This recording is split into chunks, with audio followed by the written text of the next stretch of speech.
Magdalena was a 17,547 GRT passenger and refrigerated cargo ocean liner that Harland and Wolff built in Belfast in 1948 for Royal Mail Lines. Launched on the 11th of May 1948, she was the third largest ship being built in a UK shipyard at the time. Built as a replacement for a ship lost during the Second World War, she was to serve en route between England and the east coast of South America. She was wrecked on her maiden voyage in 1949, the third ship built by Harland and Wolff to suffer this fate. The insurance payout of £2,295,000 was the largest made at the time for a marine casualty in the United Kingdom. Due to changing trading conditions, RML decided not to replace her. Description: Magdalena was 570 feet 1 inch long overall between perpendiculars,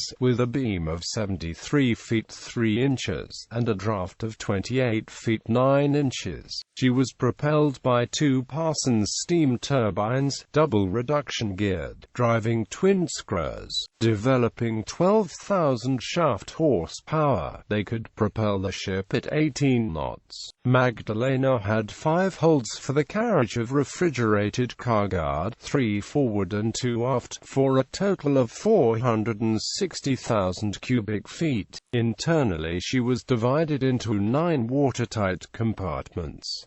She was of part riveted and part welded construction, with a double bottom. She was certificated to carry 251 crew and 529 passengers.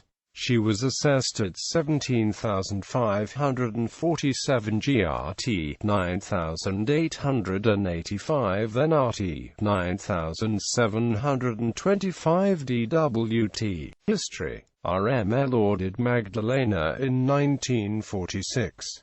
Her keel had been laid by the 8th of October when Harland and Wolff applied for a passenger certificate for the ship. In 1947 it was reported that delivery would be delayed until the end of 1948 and that the cost of building her would be considerably higher than the estimated cost when the order was placed. She was built to replace Highland Patriot, which had been sunk in 1940. Magdalena was the first passenger ship built by Harland and Wolff in Belfast after the end of the war and the third largest being built in the United Kingdom at the time. The ship was the third in the Royal Mail Lines fleet to carry the name Magdalena. She was built to serve on the Tilbury, Cherbourg, Vigo, Lisbon, Las Palmas, Pernambuco, Bahia, Rio de Janeiro, Santos, Montevideo, Buenos Aires route. She was launched on the 11th of May 1948. Her passenger certificate was issued on the 18th of February 1949. Her port of registry was London. The official number 182,955 and code letters GFQD were allocated. Magdalena left London on her maiden voyage on the 9th of March 1949, bound for Buenos Aires, Argentina. Her captain was on his final voyage before retirement. She called at Las Palmas in the Canary Islands on the 15th of March, and Rio de Janeiro, Brazil on the 24th of March. She reached Buenos Aires, where a cargo of 3,000 long tons of meat was loaded, and called at Santos where a cargo of oranges was loaded, carrying 237 crew and 347 passengers. She left Santos on the 24th of April, passing south of the Isle of Mola and the Isle of San Sebastian. Magdalena's course was more northerly than that intended, and adjustments were made twice on the orders of her captain. She passed Buoy Point, San Sebastian at 1956, and her course was altered to pass about 0.5 nmi north of the Palmas Island Lighthouse. At the entrance to Rio de Janeiro harbor, the captain retired to bed at about 22:45, leaving written orders to be called when the ship was at a bearing of 315 degrees off the Garachuba Lighthouse. As Magdalena was not due at Rio de Janeiro until the morning, her speed was reduced to 13.5 knots. At 2:30 on the 25th of April, she was some 2 to 2.5 nmi north of her intended position, and another adjustment was made to her heading. By 3:30, she was on course and the bearing of 315 degrees to the Garachuba Lighthouse was obtained at 3:49, at which point the captain was called. Having checked that all was well, he left orders to be called at 4:30. At 4 o'clock, the watch changed. The incoming watch were informed that the ship's course would mean that it would pass close to the Tijucas Rocks. Shortly before 4:30, a fix was obtained which showed that Magdalena was again 1/2 nautical mile north of her intended position. The captain was called as ordered and informed that arrival off Palmas Island would be at about 5:07. The first officer then took another fix as he was unsure of the accuracy of the first fix. He had just returned to the bridge when something was seen in the water ahead of them, which the third officer took to be a ship without lights. The order, port 3 degrees, was given, followed by hard a starboard, immediately before Magdalena struck the Tijucas Rocks, located between the Caragas Islands and the Palmas Islands. The time of the grounding was 4:40. An SOS was broadcast, which was answered by the Brazilian Navy, which sent 3 submarine chases and 3 destroyers to the scene. The passengers were ordered to take to the lifeboats. Tenders and tugs also assisted in the rescue of all passengers from Magdalena without loss of life.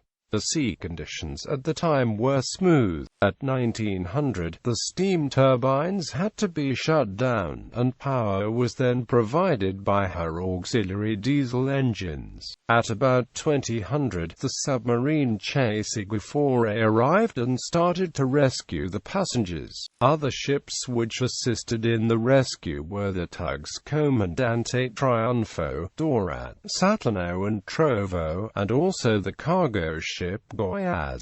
Magdalena was refloated at 23:34.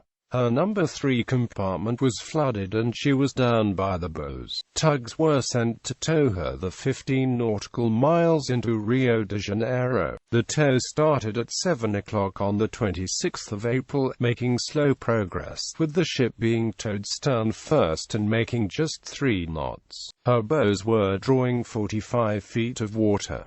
She was abeam of Sugarloaf Mountain when she began to split in two forward of her aft superstructure. This happened as the ship was passing over a sandbank at the harbor mouth, which lay at a depth of about 45 feet. The anchors were then dropped. The remaining passengers and crew abandoned ship, with the last 3 leaving just before Magdalena broke up. The bow section remained at anchor in the Guanabara Bay. The bow section slowly sank, being noticeably deeper in the water by the 29th of April. It finally sank on the 30th of April, with its foremast clear of the water marking its position. Much of her cargo of oranges washed up on Copacabana Beach. Salvage of the bow section was officially abandoned on the 7th of June. The wreck now lies in 36 to 44 feet of water. The stern section drifted aground at the opposite side to the beta where the bow section remained. The passengers' baggage was salvaged, as well as mail being carried. Of her cargo, 450 long tons of frozen meat was salvaged, with hopes that a further 300 long tons would also be salvageable, as well as 2,000 of the 12,000 cases of oranges. They were shipped to the United Kingdom aboard Highland Brigade. Salvage operations were abandoned on the 25th of May, and it was decided to sell her remains for scrap. Magdalena's stern section was towed to Mbuyi Bay, and was sold for £50,000. Her steam turbines were used for many years to generate electricity for Manaus. The ship's bell and some other small parts, including some portholes, are preserved at the Juriduba Yacht Club, Niterói. The wreck of the bow section was a hazard to shipping until at least the 1970s, but has since been mostly demolished. It is difficult to dive due to strong currents in the area, poor visibility, and anchoring in the busy shipping lane being banned. On the 4th of May, Magdalena was declared to be a total loss, making her the third ship built by Harland and Wolff to be lost on her maiden voyage. Her insurers paid out £2,295,000 to Royal Mail Lines by cheque on the 16th of May. At the time, this was the biggest payout for a marine casualty in the United Kingdom. It was decided that a replacement ship would not be built. Investigation. A preliminary inquiry into Magdalena's was held at Rio de Janeiro by the British Consul General, who sent a report to the Minister of Transport, who ordered that a court of formal investigation be held. The inquiry was held at the Royal Courts of Justice, London, on 26 to 28 September 1949, with J.V. Nays BKC in charge, assisted by Captains Grimston and Williamson, and a Mr. Gray. Evidence was heard that the ship was seaworthy, and that the provision of rescue equipment on board either met or exceeded the required standard. The course selected was deemed to be correct, but the navigation of the ship was defective, with insufficient attention being paid to compass errors. Her captain had his master's certificate suspended for 2 years. Her first officer had his certificate suspended for a year, being allowed to hold a second mate's certificate during this time. These suspensions were effective from the date of the report's release on the 3rd of October 1949. Reunion. In April 1996, a reunion was held at Belfast of people who had either helped to build or worked on board Magdalena. It was organized by the Lagan Legacy Heritage Organization. 4 of the 7 people contacted attended the reunion, with one coming from Australia.